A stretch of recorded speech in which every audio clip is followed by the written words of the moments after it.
Well, this eerie Lake Huron discovery may be that it possibly contains the remnants of an entire civilization.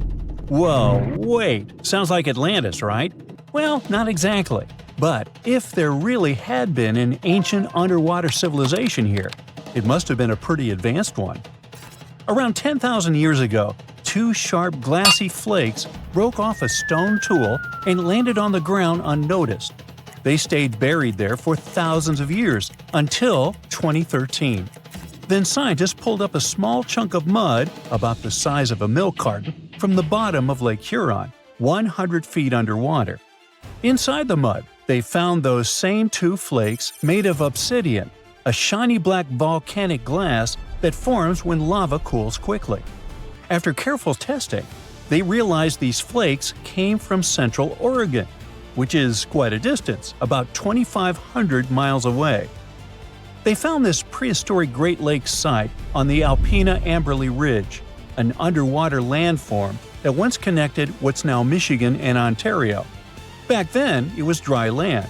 Early humans used it to build traps for animals like caribou as the Ice Age faded and the Great Lakes began to form. Now, obsidian was the high-tech material of ancient times. It's super sharp and perfect for making tools. If you study the flakes carefully, it's obvious that humans made them. You can see where they struck them and the feathered edges that come from being carefully chipped. That means people were not only crafting tools here, but they also had access to obsidian that came from incredibly far away. It was likely possible through a huge trade network that spanned across the continent. For over 100 years, people have guessed that ancient societies might have existed beneath the Great Lakes, but no one had proof. That's why work on this submerged archaeological site is so important. A team of researchers has been trying to learn more about the 10,000-year-old ruins and the civilization that left them behind for over a decade now. Lake Huron's icy water acted like a time capsule that helped preserve things for thousands of years. So far, researchers have found not only unique stone tools, but also ancient trees with roots still intact and underwater peat bogs that preserved seeds and leaves. It was like an Ice Age version of Pompeii, a scene frozen in time. These discoveries are also helping scientists create new technologies and ways to do underwater archaeology. They've engaged sonars, underwater robots, and divers so far. Now, it's pretty cool that the tools they found on the Alpena Amberley Ridge were way smaller than other tools from the same era found nearby. That might mean a different group of people lived here, and they had their own unique way of life. Even the peat bogs they found, which are about 9,500 years old, hold secrets. They're full of pine needles, seeds, and leaves that could reveal what the environment was like back then. Usually, stuff like this breaks down quickly on land, but the cold freshwater preserved it. The Michigan team is working with scientists in Cambridge, England, to extract DNA from the remains. If it works, it could finally confirm what animals lived there, and maybe even more. There are still years of discovery on this prehistoric Great Lakes site ahead. Another famous submerged archaeological site is the lost city of Pavlopetri. Archaeologists think it is the oldest sunken city in the world they've found and made official so far. Pavlopetri is around 5,000 years old. That means it existed even before the legendary Greek heroes in Homer's stories. Scientists first spotted it way back in 1904, and then mostly forgot about it until 1967, when Nicholas Fleming rediscovered it. He described it as a Bronze Age city now lying under about 10 to 13 feet of water. A year later, he returned with a team of scientists to study the ruins. Over 6 weeks, using just hand tapes and a basic grid, they managed to map out the city. They found that it covered almost 1,000 feet by 500 feet and had at least 15 buildings, courtyards, 5 streets, 2 tombs, and around 37 small stone graves. They also found signs that the ruins continued onto the nearby island of Pavlopetri itself. They dug up some amazing pottery, obsidian, and church blades, and even a tiny bronze figurine that may date all the way back to 2800 BCE. Most of the buildings, though, came from the period between 1650 and 1180 BCE. Then scientists left the site alone again until 2009, when a super team of researchers launched a new 5-year project to really dive deep into the history of Pavlopetri. This time, they had digital mapping tools and better diving equipment, so they could explore and even excavate underwater. They found another 97,000 square feet of buildings, including a large hall and hidden streets. Plus, they dug up even more pottery that showed people had been living in the city from about 3000 BCE to 1100 BCE, and that the city once had a population of 500 to 2,000 people. No one knows for sure how the city ended up underwater, but many scientists think it was because of an earthquake, maybe around 1000 BCE, or even as late as 375 CE. Because it's the oldest underwater city ever found, some people even believe Pavlopetri might have inspired the legend of Atlantis. Another contestant for the Atlantis title lies near Japan. Back in 1986, a local diver was exploring the waters near the Ryukyu Islands when he found a giant structure made of perfectly shaped steps and sharp edges. It was 82 feet underwater. Today, the Yanaguni Monument is one of the most mysterious underwater sites on the planet. The structure is nearly half a football field in size. It looks like a massive stone pyramid with layers of platforms and steps stacked one on top of another. No one really knows where it came from or who built it. Some experts think the monument might be more than 10,000 years old, which would make it older than the Egyptian pyramids. One theory is that it could be the last remains of a lost civilization called Mu, a mythical Pacific society kind of like Atlantis. Others believe an ancient culture that lived in Japan as early as 12,000 BCE might have built it. But many scientists and geologists are skeptical about this possible underwater ancient civilization, even though Yanaguni has narrow passageways, arched openings, and right angles that almost look like city blocks. They say that the site looks a lot like natural rock formations, like the Giant's Causeway in Northern Ireland, for example. The whole monument is still connected to a bigger chunk of bedrock, which means it wasn't built piece by piece.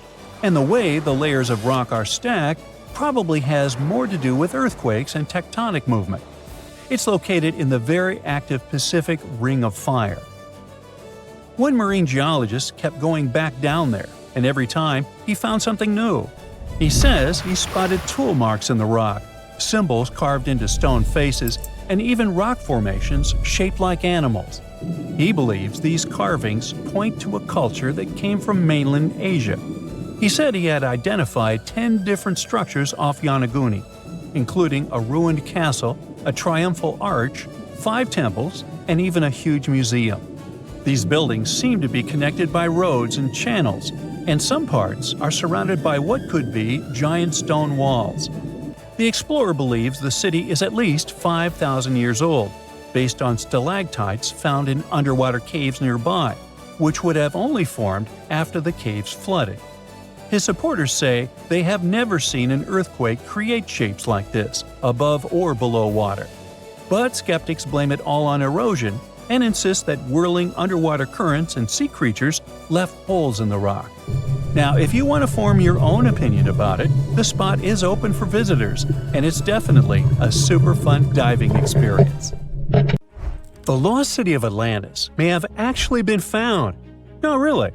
2 researchers were working in the waters off the coast of Cuba when they discovered the ruins of what looked like an ancient submerged city. That happened about 20 years ago, and yet no one really talks about it today. It's like the authorities just took the research, locked it away in some top-secret room, and decided no one else should know about it. But why?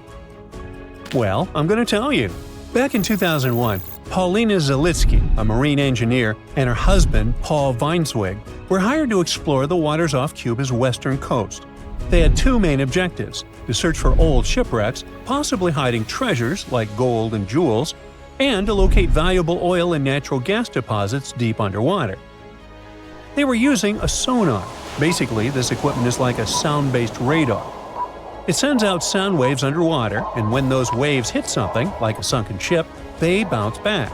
The system can figure out where and how far the object is just by listening to the echo.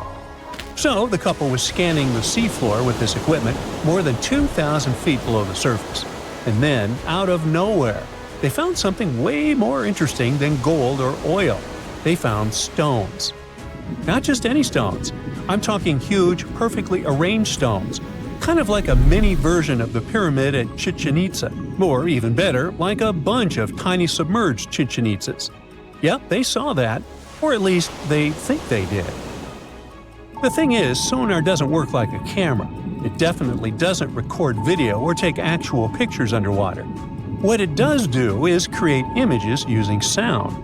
And those images are usually just outlines or shapes, kind of like a blurry black and white sketch. It shows you where things are, but not exactly what they look like.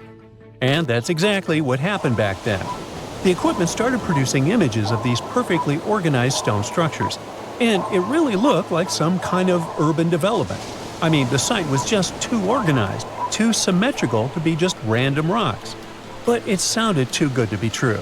I mean, this discovery could totally change everything we know about ancient civilizations on the American continent. So the scientists decided it would be too irresponsible to announce anything without finding more evidence first. And that's why they decided to go back to that same spot.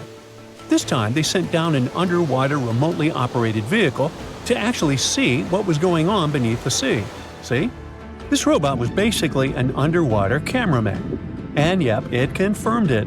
There was definitely something strange down there. It looked like an ancient city made of huge, smooth blocks of granite. These rocks were about 8 feet by 10 feet. Some were in pyramid shapes, others were circular. Some seemed to be deliberately cut and then stacked on top of each other, while others appeared isolated from the rest. Together, they looked like they were forming corridors and outlines of rooms. It was like finding large buildings in the middle of an underwater desert. These images were enough for Zalitsky to seal the deal. Back then, she confirmed that this amazing structure, her words, could have been a large urban center. Again, her words. Then the couple started to speculate. They said that these structures were probably built more than 6,000 years ago, which would make them older than the Great Pyramids of Egypt. It's even older than the famous Maya, the civilization that used to live in the Americas and is known for their ancient and advanced temples. The research also suggested that these structures might belong to a civilization that lived on the American continent thousands of years ago, and that we didn't even know about. This supposed civilization once thrived on a 100-mile land bridge connecting Cuba to Mexico's Yucatan Peninsula. But then, something catastrophic happened. According to their theory, the Earth's faults shifted beneath the surface, leading to a massive earthquake. Then, in the blink of an eye, the entire bridge was destroyed. The land was swallowed up by the sea and ended up at the bottom of the ocean, and this civilization disappeared. Of course, all the connections to the famous Atlantis myth got the media totally hooked on the story. News websites ran headlines like "Lost City of the Caribbean Found" and "Atlantis Found in Cuba." So, could that really be Atlantis? I mean, did they finally find the remains of this supposedly super advanced and lost civilization? Well, it's hard to say. From the start, part of the scientific community wasn't buying into the story too much. First, there's the issue of the date. Saying that this civilization existed at this spot at least 6,000 years ago just wasn't very credible. Then, some European archaeologists argued that the stones they found using sonar might just be natural limestone, not perfectly sculpted granite. And third, it was too deep. Even with the whole theory of Earth faults opening up and swallowing everything, it's still hard to explain how an entire city ended up so deep in the ocean. For comparison, there is Heraklion, a real ancient Egyptian port city that got submerged. Today, it is only about 19 feet underwater. But this so-called Atlantis city is at depths between 2,000 and 2,460 feet. See how that's totally different, right? People think it would have taken around 50,000 years for such stone structures to sink to the depth where they are said to be found. And according to experts, none of the known civilizations from that long ago had the ability to build such structures. But for Zalitsky, yes, it was possible. She still believed in the fault theory to explain how this land ended up at the bottom of the ocean so fast. Big movements of the Earth's tectonic plates are usually followed by things like volcanoes and earthquakes. So, according to her, it's a powerful event, and the island sinking could have happened really quickly. This earthquake theory could also explain why some of the megaliths on the seafloor look organized while others don't. But to really prove any of this, they needed a specially designed robot to go down there again and take samples of the rocks and sediment. That way, they could figure out how old the rocks were and maybe even find signs of human life, like carvings, sculptures, or artifacts. The problem is, drilling into those structures isn't easy. They look like granite, and drilling granite that deep underwater is seriously tough. And more than anything, they needed money to do it, a lot of it. So maybe they just never got the funding. Because even with all that initial hype, no further explorations or studies were ever reported. And that lack of follow-up sparked a lot of speculation. Some people even wondered if the story got shut down on purpose, like maybe the authorities wanted to keep something top secret. As if this underwater city was built by some kind of higher extraterrestrial being, and they just don't want us to find out. But truth be told, the strongest argument for saying, yeah, that is definitely a lost city, is that nature supposedly couldn't have built something so symmetrical. Geologists did try to find natural explanations, or at least similar examples from other parts of the world, but they came up short. Still, just because we haven't found a clear natural explanation doesn't mean there isn't one. Nature can create some pretty wild and unexpected stuff, so honestly, that whole too perfect to be natural angle is kind of a weak argument. What most likely happened is that experts just weren't convinced it was actually a sunken city, and that's probably why no one followed up on their work. Over time, the buzz faded, the story disappeared, and the site slipped back into silence. And without more data, the true nature of those underwater formations off Cuba's coast is still a mystery. It was April 10, 1912. Richard had just departed from Southampton, England, aboard the most famous ship of the time, dubbed the Unsinkable. Since he had just witnessed a near collision with the SS City of New York, he decided to write to his wife and report the unfortunate and frightening event. "My dearest Sal," he wrote, "we got away yesterday after a lot of trouble." Little did he know that a mere 4 days later, both his pen and the ship he was on would be lost forever at the bottom of the North Atlantic Ocean. Was this some sort of bad omen? Did Richard actually foresee what was about to happen to the ship he was on? In case you haven't figured it out by now, Mr. Richard Geddes was aboard the Titanic on the day that he wrote the letter to his wife. On April 14, 1912, the ship seemed to have been lost forever. Along with it, so many secrets and treasures have settled at the bottom of the ocean. It took until 1985 for the Titanic's wreck to be finally rediscovered using state-of-the-art sonar technology. Ever since then, they've managed to recover thousands of items from the Titanic, and many of them went on display or auction. Things like jewelry, a life jacket, a menu from the ship's restaurant, or even a sample square of carpet from the first-class stateroom have all captivated the public's attention, just like the many stories of the people on board. Scientists have even tried to come up with strategies to get the Titanic back up altogether to properly study it and stop it from getting more and more damaged at the bottom of the ocean. Some have suggested filling the wreck with ping pong balls to make it float, while others even considered injecting it with 180,000 tons of Vaseline. Another idea was to use 450,000 tons of liquid nitrogen to trap it in an iceberg that would float to the surface.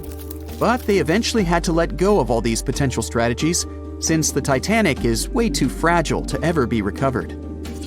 The Titanic may be one of the most interesting ships lying at the bottom of the ocean, at least in popular culture, but deep-sea divers have a lot of other stories to share. Planes also sometimes find their way to the bottom of the ocean. Deep-sea divers in Oahu, Hawaii came across the wreckage of an F-4U Corsair plane.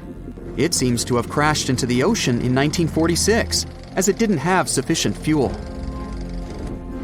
If you can dive deep enough, You might even stumble upon statues and lost artifacts, like those found in the world's only underwater archaeological park off the coast of Naples, Italy. It features the ruins of the ancient Roman city of Baia. The underwater statues found here are breathtaking, to say the least.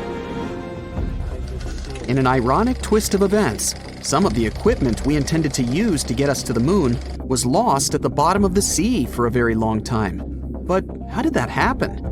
Beginning from the late 1960s and ending in the early 70s, many Apollo rockets were launched to orbit the Earth and the Moon. When reaching altitudes of about 38 miles, the first portion of the spacecraft, including the engines, needed to separate. People thought these components got destroyed or lost forever. But were they really? In 2012, a team of specialists discovered a bunch of rocket engines 14,000 feet off the coast of Florida. They have since gone through a 2-year renovation plan and are now on display at Seattle's Museum of Flight. Can you imagine stumbling upon a whole city underwater? Back in 2001, a lost city was discovered in the Gulf of Cambay off the coast of India. Some archaeologists believe it to be the oldest city in history. By comparison, it's almost the size of Manhattan and features massive walls and even plazas. They stumbled upon pieces of sculpture, artwork, and even what looked like ancient wooden furniture, believed to date back up to 9,500 years ago and 5,000 years older than any city previously discovered. Okay, how about an underwater river? I can't even imagine what that would look like, but some deep divers claim to have seen it south of Tulum, Mexico. Is that even possible?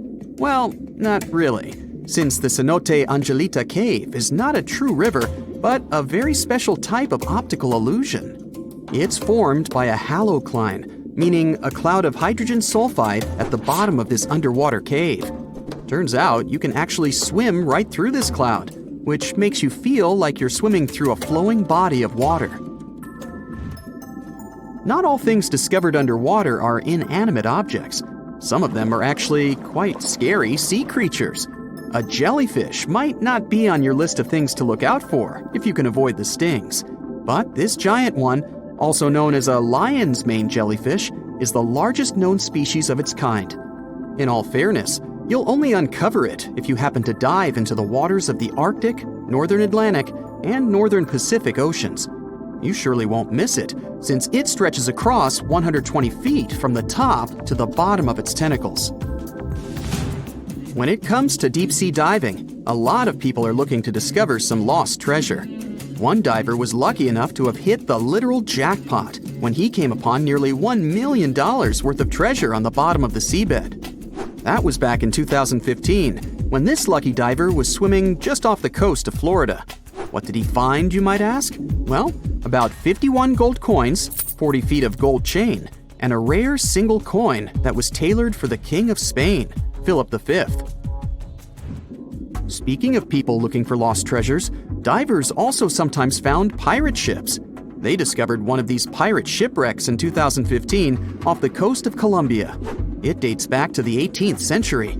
The value of this forgotten ship was estimated to be between $4 billion and $17 billion, as it contained treasures, precious stones, gold, and countless other really valuable items. By comparison, a whole island in the Bahamas is up for grabs at $75 million. A computer is the last thing you'd ever expect to discover underwater, right? And this was no regular computer, but an ancient one. And yet, someone stumbled upon it between 1900 and 1901 on the spot of a shipwreck located off one Greek island. Researchers believe this weird stone contraption to be the earliest form of a computer. It was designed to serve many purposes, such as predicting astronomical positions and eclipses on the calendar. Since humanity lost most of the technology used back then, it was wonderful to rediscover it so many years later. It let us piece together many of the ancient Greeks' accomplishments. The computer is now at the National Archaeological Museum of Athens, should you ever want to check it out in person. This has to be one of the most mysterious places on Earth. It's called the Mariana Trench, and it's the deepest part of the Earth's oceans. We really don't know how deep it is, since it's so difficult to measure, but it's somewhere around 7 miles deep and 5 times longer than the Grand Canyon. They first studied this massive underwater hole back in 1875 using a weighted rope. Back in 2012, a Canadian film director named James Cameron reached the bottom of the trench in the submersible vessel Deep Sea Challenger. Some of the most bizarre creatures on the planet call this place their home, including the Dumbo octopus, the sea cucumber, and the goblin shark. The Mariana Trench took its name after the nearby Mariana Islands, which are named Las Marianas in honor of the Spanish Queen Mariana of Austria. You've probably heard about the mysterious sea state of Atlantis. It was a high-tech utopia where people lived happily, but then something happened, and Atlantis disappeared from the face of the earth. Many people believe that this city lies at the bottom of the Atlantic Ocean. But what if we've been looking in the wrong place all this time? What if it's somewhere different from where they're trying to find it? What if all this time Atlantis was in the middle of the Sahara Desert? Well, this unexpected theory has some evidence, but to study this version, you first need to understand what Atlantis was and how we got to know about it. The very first mention of the mysterious city was in 360 BCE. Ancient philosopher Plato wrote about Atlantis. His work, Dialogues, described Atlantis as a rich land with advanced technologies. Its inhabitants were powerful, intelligent, and beautiful, like superhumans. He described in detail the structure of the city, and this was the main reason why many people believed in the existence of Atlantis. According to his records, the Atlanteans built this place in several concentric circles of black and red stone. Then they covered these circles with brass, tin, and precious metals. In the city, there were water channels on which ships sailed. The Atlanteans were sailors, so they built a passage from their city to the open sea. On the internet, you can find many drawings of Atlantis, created based on Plato's descriptions. Take a look at these drawings and an actual photo of the Eye of the Sahara. This place in the Sahara has a shape of several concentric circles. It looks as if a destroyed city left a trace on the sand. Many people have written online that the lost city was located there, but no one could prove it. Once upon a time, the Sahara was filled with rivers and lakes. In prehistoric times, there was only water there. So far, everything matches. The Eye of the Sahara was first discovered in the 1930s. This place was considered a crater from a fallen meteorite. But in the middle of the 20th century, scientists conducted a soil analysis and refuted the version with a fallen space rock. In the end, everyone agreed that this was a dome of molten rocks under which magma was raging. For millions of years, wind and water had been destroying the formed landscape and eventually made it look like perfect circles. But what if the Atlanteans once came to this place and used natural circles to build a city? In this case, we would have many traces and artifacts from this developed civilization. And yes, archaeologists did find some arrowheads, spears, oars, and other things there. But this has nothing to do with Atlantis. In the Eye of the Sahara, a multitude of Acheulean artifacts lies. It was an ancient tribe that frequented this place. For the first time, Acheulean tools appeared more than 1.5 million years ago. Some of the items found there may be 130,000 years old, and according to the records, Atlantis existed about 12,000 years ago. Archaeologists found no artificial structures in this place. There was also no debris or traces of a large city. People would have found some stuff if a big city with advanced technologies had existed here. The main supporter of this idea was one YouTube channel. It collected 1 million views and attracted the attention of many historians and anthropologists. The theory that the Eye of the Sahara is Atlantis was quickly refuted. People found too many discrepancies between this place and the description of Atlantis. The author tried to catch the viewer's attention by presenting external similarities between the natural landscape and the fictional ancient city. Another popular theory claims that Atlantis was a real continent located off the Bahamas, but then this city was swallowed up by the Bermuda Triangle. According to this legend, the city ruins still lie at the bottom of the triangle, but there's no confirmation of this theory either. Writer Charles Berlitz invented it. Adherents of this theory claim that the walls and streets in the western part of the Bahamas might be the ruins of Atlantis. But scientists disagree. They have proven that these walls are natural formations of coastal rocks.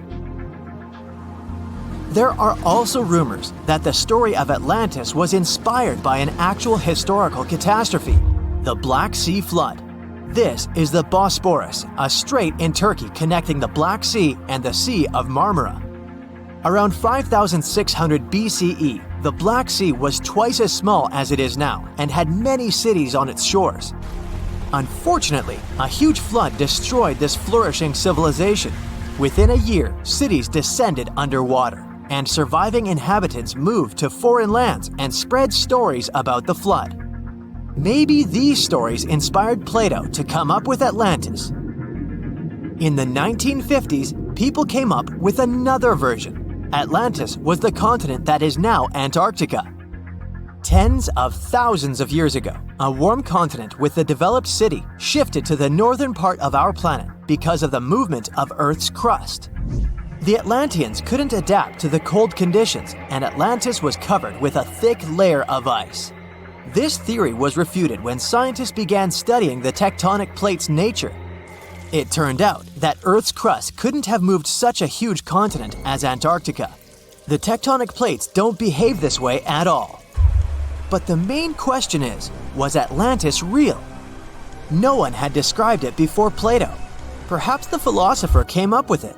Maybe he did this to emphasize the correctness of his views on life and to identify his philosophical theories. In his works, he wrote a lot about divine and human nature and how people can destroy this nature. He spoke of decaying ideal societies because of immoral behavior and vices. The Atlanteans were once moral, spiritual people who created a utopia, but then they became greedy and mean. They destroyed their inner nature, and for this, they had to witness the destruction of their city. One night, fires and earthquakes hit Atlantis and plunged the city into the sea. The higher powers punished people for their immoral behavior, and Plato also wanted everyone to be afraid of moral decay. But judging by the descriptions of the earthquakes and fire, it may seem that Atlantis was destroyed by a volcanic eruption, as it was with the ancient Roman city of Pompeii. And such destructions have happened pretty often throughout history. Natural disasters ruined many developed cities. One of the most famous cases occurred in 1100 BCE in the Mediterranean Sea, when a volcanic eruption destroyed the highly developed Minoan society. The Minoan society existed for about 2,000 years. These people mostly lived on the islands of Crete and Santorini, located north of Crete. The Minoans had beautiful houses, a sewage system, and a developed economy.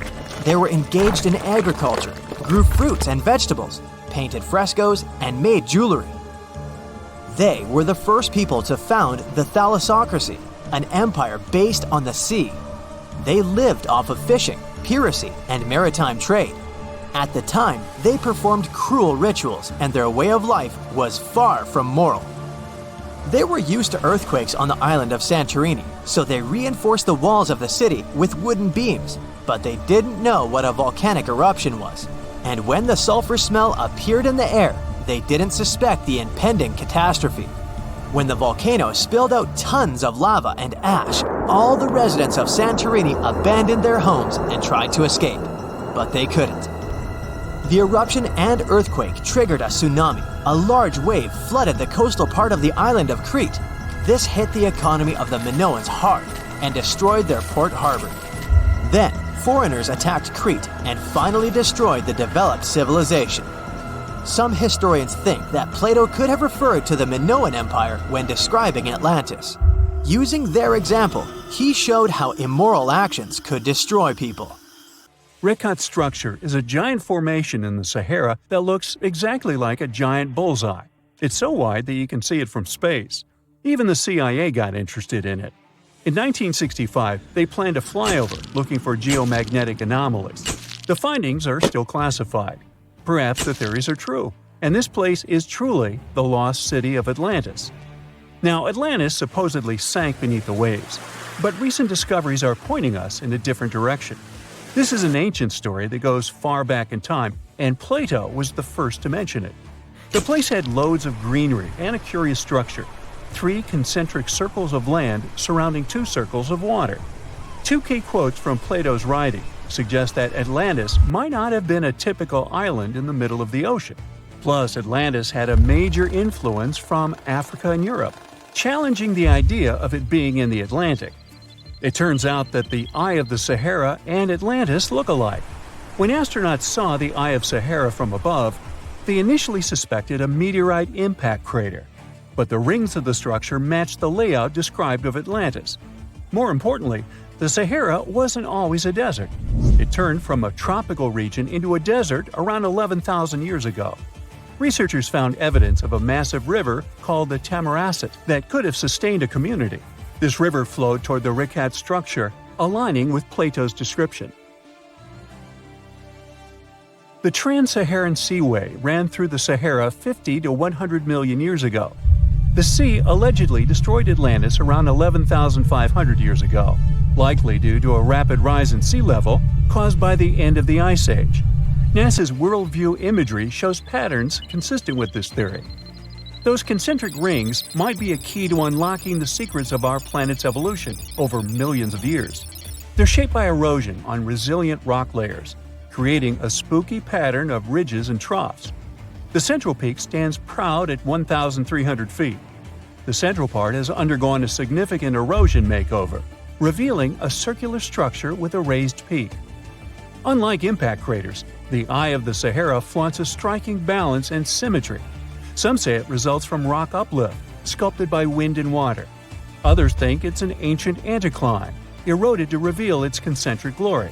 Then there's a salt diapir theory, suggesting that salt's buoyancy sculpted this beauty. Dating techniques have proved that it formed 541 to 252 million years ago, give or take a million or two. Ancient tools are scattered around the outer rings of the structure near riverbeds. Some older stone tools have also been spotted in the same areas.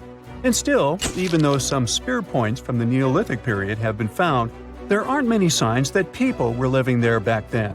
The area seems to have been used for short-term activities like hunting and making tools. There are other unearthly mysteries that haunt our world. One such enigma is in Norway, the ominous Hessdalen light phenomenon, also known as the Valley of Lights, leaves scientists confused. This valley is 10 miles wide. It's quite isolated, but a peculiar blue box sits high on the hillside, equipped with cameras scanning the valley. The unsettling saga began in the 1980s, when the night sky over Hessdalen erupted with burning fireballs, a recurring spectacle that sent shivers down the spines of those who witnessed it. This wasn't a fleeting occurrence, rather it became a regular thing. Terrified locals reported encounters with these unexplained luminous phenomena, some of which happened near their homes. Unease spread like wildfire. At its peak, there were about 20 sightings every week. The phenomenon made its way into newspapers, magazines, and media worldwide. Soon, people flocked to the valley, hoping to see the lights themselves. In 1984, experts joined the fray, armed with sophisticated instruments like magnetometers, radiometers, and other ometers. What they encountered was mind-bending, lights that defied explanation. Some moved at a leisurely pace, while others raced through the sky at an astonishing 19,000 miles per hour. People tried to explain these lights: airplanes, distant reflections, ball lightning, satellites, planets, meteors. But the speed and how these lights danced ruled out all those theories. We're slowly approaching another mysterious place. This is the greatest subglacial lake among Antarctica's 675 known lakes. It can easily hide unknown life forms. This lake is beneath the East Antarctic ice sheet. Dive about 2.5 miles under the ice, and there you'll see Lake Vostok, located at 1,600 feet below sea level. This lake is 155 miles long and 31 miles wide at its broadest point. With an average depth of 1,400 feet, it's also the world's 6th largest by volume. It's like an underwater city with lofty pillars and deep basins. The secret lake was discovered in 1993, yet it had been waiting to be found down there for over 2,000 years, collecting ancient secrets. In 2012, scientists drilled through the ice, creating the longest ice core ever. They pierced the ice all the way to the lake's surface.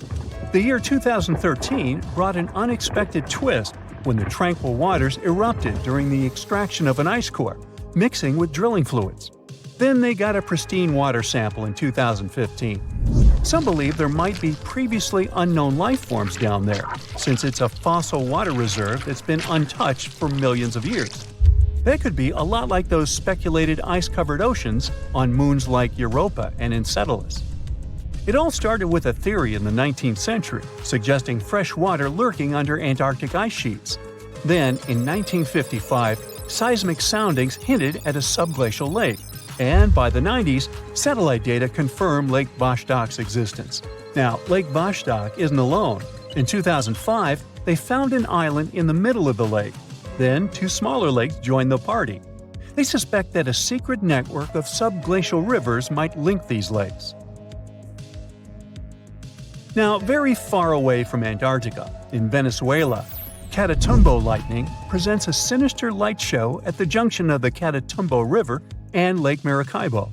This unsettling lightning phenomenon happens at about 140 to 160 nights a year, going on for 10 hours a day, and can flash up to 280 times in a single hour. The frequency of this lightning show changes with the seasons and from year to year. There was a break between January to March in 2010, causing a bit of worry that it might vanish forever. As the sun sets, winds from the east start picking up speed. This strong wind is called a nocturnal low-level jet, like what you see in the Great Plains of North America. These winds bring moisture, mostly from the Caribbean and the lake itself. This humid air hits high mountain ridges, causing thunderstorms to form over the mountains. Thanks to the ongoing wind situation, more thunderstorms appear as the night goes on. This pattern repeats itself, and is why this area has the highest annual lightning rate globally. The next place scientists cannot explain is in China. That is the Longyou caves. They have lofty slanted roofs and sturdy pillars. The spot remained hidden for centuries. These human-made caverns, built around 2,000 years ago, decided to reveal themselves only in the 90s. Local farmers drained some ponds and unveiled 5 massive caverns. Further digging exposed an additional 19 smaller caves. They range from 60 to 110 feet in width and 26 to 50 feet in height. Archaeologists found historical relics from the reign of Emperor Zhuan of Han, dating back to over 2,000 years ago. Now, how did these caves survive for more than 2 millennia without falling apart? No ancient records explain the way they were crafted either. The walls show chisel marks, hinting at some layer-by-layer chiseling action, but the exact construction process is still a head-scratcher.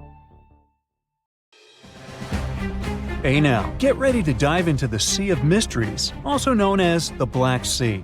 It is the largest inland body of water in the world, bigger than the entire state of California. It has dozens of lost ships and some secret underwater tunnels. And some people believe it's an ancient quarry that was mined out in 6 stages. The Black Sea has distinct vertical layers that don't mix, with higher and lower salinity. The salty water comes from the Mediterranean, and fresh water comes from rivers. 10 of the largest rivers in Europe flow into the Black Sea. It receives more fresh water from the rivers and rainfall than it loses from evaporation. The extra water flows through the Bosphorus into the Marmara Sea. There are 2 flows going through the straits. The upper flow leaves the Black Sea and takes surface water out of it. The bottom flow carries salt water from the Mediterranean to the Black Sea. That's why the upper layers of the Black Sea are less dense than its saltier lower layers. The oxygen that comes from the atmosphere and photosynthesis stays in the surface layers. Everything deeper than about 300 feet in the middle and up to 500 feet near the edge is not fit for life. Only certain bacteria can survive in these conditions. Although there's no air deep down in the Black Sea, the upper layer is home to around 750 species of phytoplankton. Eggs and larvae of fish and invertebrates chill in coastal regions. There are also 180 fish species in the Black Sea, and some of them are valuable, such as horse mackerel, spiny dogfish, and sprat. The water level in the Black Sea is always the same because there are no high or low tides, so the sea is always calm, quiet, and serene on the surface. But it has one surprise feature: an underwater river. It's a current of salty water flowing through the Bosphorus Strait and along the seabed. This amazing discovery was made by scientists from the University of Leeds and was announced in 2010. It's the first undersea river of its kind ever found. The river forms because salty water from the Mediterranean Sea spills through the Bosphorus Strait into the Black Sea, where the water is much less salty. The no-air zone of the sea is an ideal conservation chamber for what's hiding on its bottom. The Black Sea is like a treasure trove for shipwrecks, and we discovered it by accident. Some maritime archaeologists were studying sea levels to see how quickly the water levels rose after the last ice age, and they ran across over 40 previously unknown shipwrecks as a complete bonus. Researchers used 2 remotely operated vehicles to explore the seafloor and the wrecks. Thanks to it, we have a video and detailed 3D images of the ships that were stitched together from thousands of high-resolution photos. According to the New York Times, some of the standout discoveries among the 44 ships found include a medieval training vessel from the 13th or 14th century. Expedition members nicknamed another ship from the Ottoman Empire the Flower of the Black Sea for its beautiful petal carvings. The team also noticed unusual details on other ships, like coiled ropes, chisel marks, rudders, and other carvings. So far, they haven't announced any plans to excavate the shipwrecks, but the ships might be filled with historical treasures like books, parchments, and documents. It's worth a try to rescue them. The most extraordinary discovery in the Black Sea is what archaeologists believe to be the world's oldest intact shipwreck. It has been lying undisturbed for over 2,400 years. This ancient Greek vessel, 75 feet long, was found with its mast, rudders, and rowing benches all still in place, over a mile beneath the surface. Researchers believe the ship was a trading vessel, like those depicted on ancient Greek pottery, such as the Siren vase in the British Museum. This vase, or vase, dating from the same period, shows a vessel carrying Odysseus past the Sirens. The team took a small piece for carbon dating, and the results confirmed it as the oldest intact shipwreck known to humankind. The fact that it's so elaborate and well preserved deserves a standing ovation for shipbuilders of the ancient world. Without microbes, worms, or other creatures to eat away the wrecks, it's no wonder the ships are in almost perfect condition. If the Titanic had sunk in these waters, we would have found it in a much better state now, not being eaten by nasty underwater microorganisms. Now, there's an interesting theory called the Black Sea Deluge hypothesis, which suggests a huge flood happened around 7,500 years ago. 2 geologists in the 1990s suggested that at the end of the last ice age, when the Earth's climate was heating up, ice sheets were melting and sea levels were rising. The Black Sea was a much smaller freshwater lake. It was separated from the Mediterranean Sea by a natural dam at the Bosphorus Strait. As global sea levels rose, the Mediterranean overflowed into the Black Sea basin.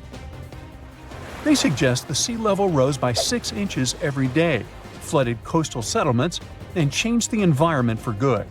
Samples from the Black Sea floor show a sudden shift from freshwater to marine species around that time, which means there was a rapid influx of salt water. Underwater surveys have also found what look like the old shorelines and human-made structures. So, people were living in areas now submerged by the Black Sea. Plus, the timing of this flood matches up with known patterns of human migration into Europe, Asia, and Africa. They also say this flood could be the terrible flood from the story of Noah's Ark. Critics of the deluge theory say the evidence isn't as straightforward as it seems. Some think the transition from freshwater to saltwater in the Black Sea was more gradual than one sudden flood. They're also debating if people left the settlements before they went underwater or as a result. An old chronicle that's been around for about a century says there were 2 underground tunnels starting in what is now Romania and Bulgaria and stretching all the way under the Black Sea to Turkey.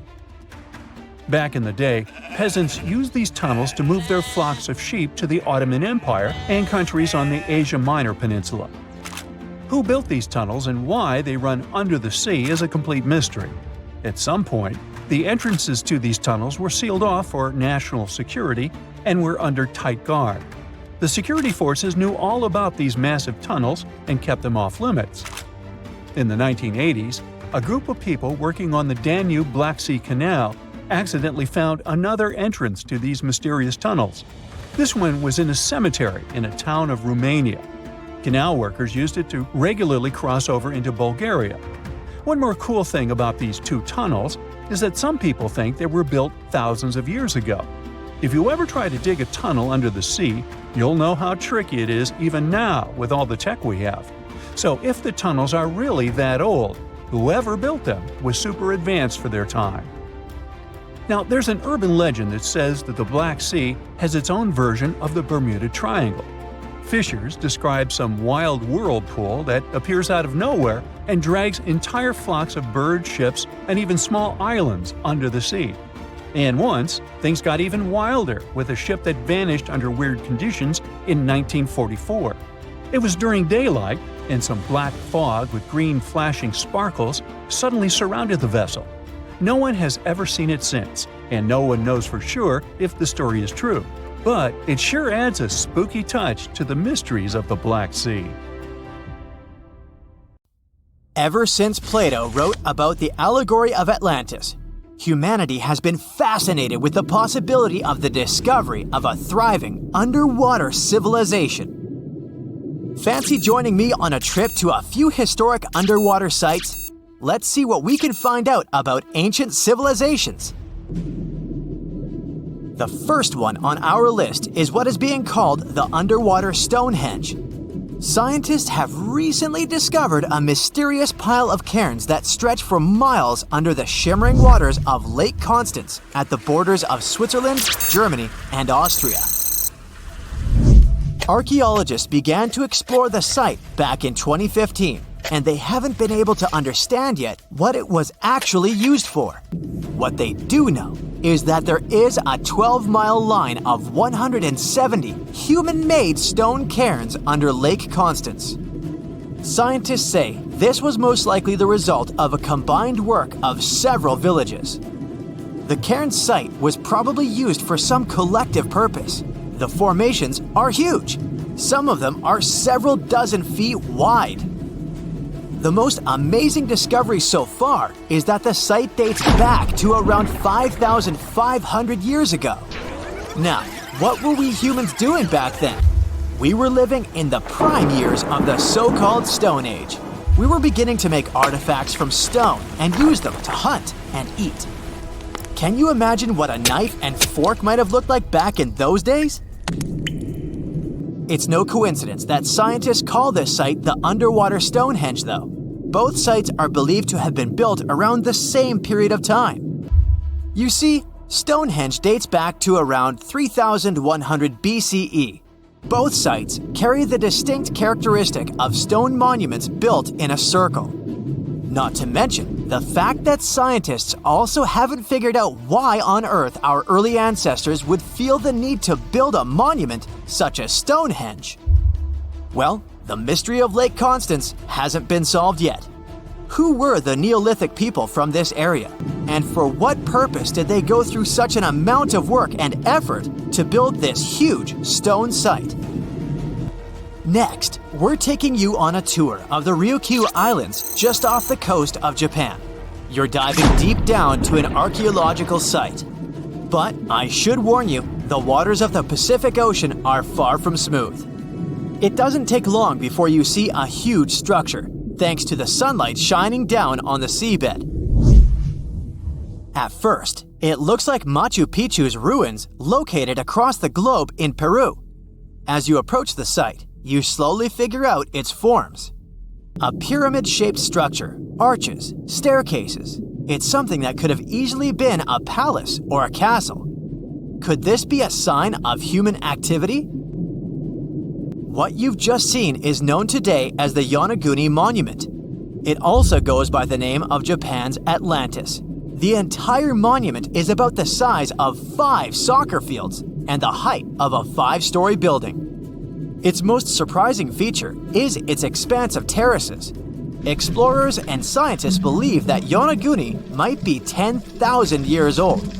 But whether it's a human-made structure or a natural formation is still under debate.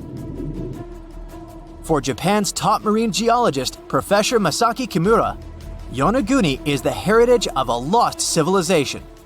Kimura has dived to the bottom of the ocean to explore the ruins over 100 times over the past 10 years. According to him, there are clear signs of human activity down there. On the monument's surface, there is a triangle-shaped concave that is a historical symbol of water fountains in the region. There's also a giant turtle carved on the eastern side of the structure. And, according to Kimura, turtles have an important cultural meaning. Several pieces of stone tools have been recovered from the site. Their estimated age is around 10,000 years. However, not all scientists support this theory. For many, Yonaguni is the result of thousands of years of erosion. The fact that the monument is composed of one massive rock leads them to believe it's not human-made. The defined edges and flat surfaces resemble a natural formation in Northern Ireland, known as the Giant's Causeway. The basalt columns look like the ruins of a palace, but they're actually the result of volcanic activity in the region. Now, you're flying to the coast of Greece, 4 hours away from Athens. More specifically, you're in the Peloponnese Peninsula. You dust off an old snorkel and head for a free dive on a bright sunny day. Sometime into the dive, you start noticing patterns on a seabed. 13 feet below the surface, outlines of familiar objects start to appear, one by one. As you continue swimming, what looks like the outline of an entire city emerges in front of your eyes. Are you wondering how water could have taken the whole city? Rocks are perfectly aligned into what appears to be the foundation of a building. This is Pavlopetri, an ancient city you've probably heard about for the first time. It was discovered by Nicholas Fleming, a British oceanographer, when he was on vacation in Greece. He had heard rumors about Pavlopetri's existence and indeed found several artifacts on the seafloor. He went back to the area a year later with the team. They found a site filled with pots, storage vessels, and tools. A kernstone, for instance, is a tool used for grinding grains and turning them into flour. Multiple amphoras indicate that this settlement dates back to the Bronze Age, 5,500 years ago, when people started living in towns. The settlement is believed to have existed for over 2,400 years. Today, Pavlopetri is considered the oldest submerged town ever discovered, and what's impressive is that it wasn't a simple village. It was a vibrant port city with stone buildings, a marketplace, streets, and even squares. The next stop on our voyage is one of today's most famous underwater cities that has been turned into an archaeological park. The city of Port Royal in Jamaica exists only below the surface, but in 1692 it was one of the wealthiest cities in the Western Hemisphere. Port Royal was the center of the British Empire at the time and an important trade city that attracted people from all over the region. It was also home to real-life pirates of the Caribbean. On the morning of June 7, 1692, the people of Port Royal met a different fate than they had probably expected. The city woke up shaking. People were thrown out of their beds by the power of a massive earthquake, ranking 7.5 on a Richter scale. One survivor said he had seen Earth opening up and swallowing the whole town. What he said could be true, as the city was mainly built on sand. The ground swallowed buildings, roads, you name it. Geysers erupted, and finally, waves as big as 10-story buildings hit the city. about 33 acres of the city disappeared under the water. Amazingly, most of its 17th century remains are still in good condition under 40 feet of water. Archaeologists have found taverns, storage rooms, kitchens, and recreational buildings used for diverse purposes. You can also see a grand lion statue, a submerged bridge, and many picturesque arches. Of course, I saved the best for last: India. Just off its coast lies another sunken marvel. A site known as the Lost City of Cambay is located in the Gulf with a similar name. It remained undiscovered until 2001, when the National Institute of Ocean Technology made a routine water assessment.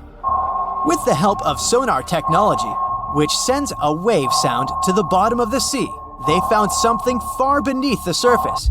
Images showed well-defined geometric shapes spread along a 5-mile stretch. The remains date to more than 9,500 years ago, meaning this civilization was lost at around the end of the Ice Age. Debris recovered from the site included construction material, pottery, beads, sculptures, and even bones.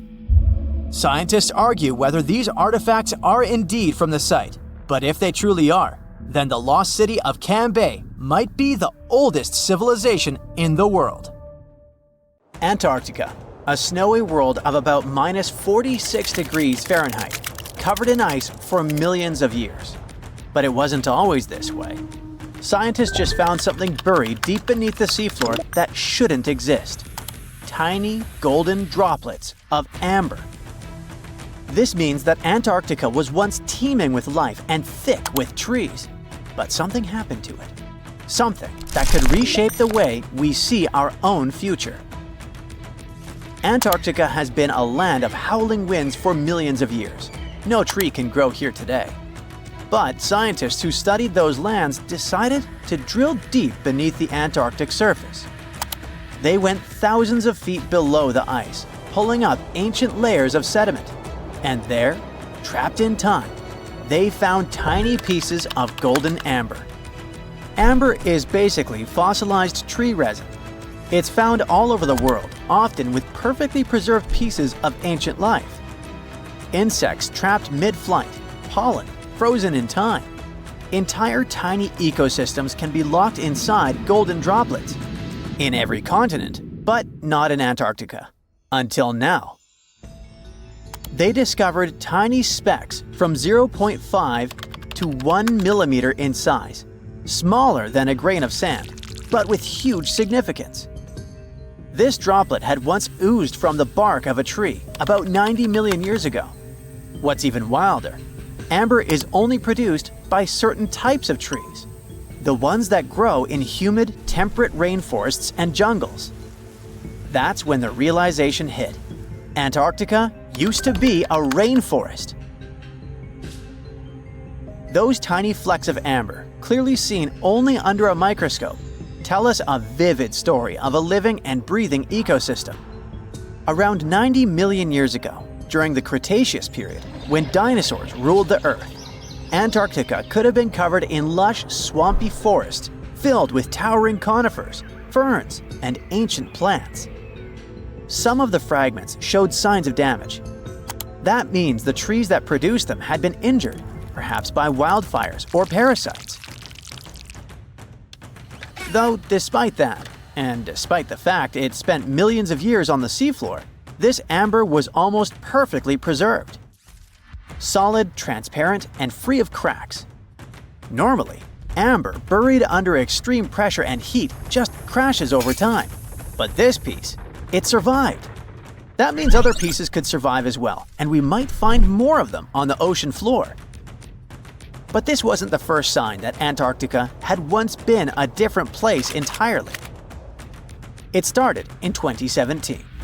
A team of scientists drilled deep into the seabed near Pine Island Glacier on Antarctica's west coast. They pulled up sediment cores, long cylindrical samples of Earth that had been buried for millions of years. And it was insane.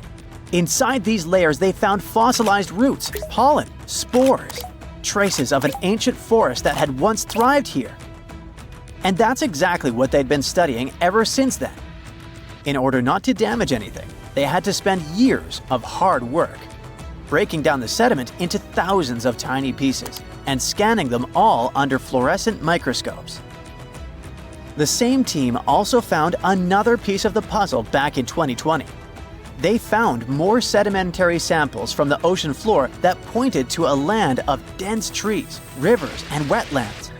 A world that looked more like the Pacific Northwest or New Zealand. But why was Antarctica so warm back then? Well, that's all because of the atmosphere. 90 million years ago, Earth's carbon dioxide levels were terrifyingly high. It was literally one of the warmest periods in history, with temperatures soaring even at the poles. Think about it. Antarctica had no ice caps. Instead, it could have had buzzing insects and maybe even dinosaurs wandering through its forests. But in order to learn what happened to them, the team has to find more evidence. Antarctica really is a place full of mysteries. It's hard to study because it's covered in snow and ice so much that we don't even know its true shape and size. Some parts of the ice sheet are over 3 miles thick, half the depth of the Mariana Trench, the deepest trench on Earth. Luckily, snow has a great quality. It can freeze things in time perfectly. Layer by layer, year after year, it buries nature's past like a time capsule. Luckily, snow has a great quality. It can freeze things in time perfectly. Layer by layer, year after year, it buries nature's past like a time capsule. At first, fresh snow is soft and shifts easily in the wind, full of air. But as more snow piles on top, it compresses, squeezing out the air pockets and hardening into dense ice. This freezing pressure locks everything inside. It traps ancient plants, animals, and even entire landscapes. And they literally get frozen in time, because the extreme cold slows down decay. It stops bacteria growth, preventing rot, and keeping things almost perfectly intact for thousands, sometimes even millions of years. That's exactly what's going on in Antarctica. Scientists have to literally scan it all the way down this snow in order to find what this place looked like millions of years ago. What they found is an entire lost world buried under miles of ice. It was beneath the thickest ice of East Antarctica, near the Aurora and Schmidt subglacial basins. The weight of the ice has been so immense for so long that it actually protected the land from erosion. Scientists call it the ghost of Antarctica's landscape, and it's nothing like the smooth, flat wasteland seen from above. They found rivers that once flowed freely, now frozen in place, valleys carved by water, even 3 massive, sharply peaked hills. But what are they? To understand that, we need to go even further back in time, to the era when Antarctica was still part of a lost supercontinent. Hundreds of millions of years ago, the land we now call Antarctica was part of Gondwana, an enormous supercontinent that included South America, Africa, India, Australia, and Antarctica all fused together. But as Earth's tectonic plates slowly drifted apart, Gondwana broke into pieces. Antarctica was ripped apart, its land stretched and fractured. The massive ice sheets that formed later covered these broken landmasses, preserving them like frozen fossils. As the ice shifted and melted over time, valleys formed, and ancient rivers likely carried water toward a coast that was hundreds of miles away from where it is now. But that's not the only thing Antarctica has hidden. If you stripped away the ice, you wouldn't see a smooth, empty continent. You'd see a super dramatic landscape, towering mountains, deep valleys, even fiery volcanoes. In West Antarctica, at least 138 volcanoes are buried under the ice. One of them, Mount Erebus, is still active. And inside, it has warm volcanic caves where you could walk in a t-shirt. Oh, and if it wasn't weird enough, Erebus is also spewing out gold. Yep, the actual tiny specks of gold from deep within the Earth. Scientists believe this happens because magma, the superheated semi-molten rock beneath the Earth's surface, carries liquid gold with it as it rises. Every single day, Erebus releases about 0.2 pounds of it. That's worth around $6,000 per day. In a year, that adds up to 64 pounds, or more than $2 million, floating into the sky. Unfortunately, before we grab shovels, we gotta remember that those are just microscopic particles. They're often smaller than 60 micrometers, thinner than a human hair. Not even mentioning that they're scattered around up to 620 miles away from the volcano itself. Finding them is nearly impossible. But that just shows that even in such a harsh place that looks just like a white desert, there are still many fascinating mysteries to discover. For example, somehow, life still clings there. In 2017, scientists drilled deep beneath the ice of the Ross Ice Shelf looking for water, but they found something fantastic instead. A river hidden beneath 1,640 feet of ice, running through the dark. And inside it, hundreds of tiny shrimp-like creatures. They swarmed around the camera, blocking the lens, welcoming the scientists. In deep caves beneath the ice, DNA evidence has also shown traces of moss, algae, and possibly even unknown tiny animals. So, turns out, even in one of the harshest places on Earth, life finds a way. And who knows what else we'll discover in the South Pole?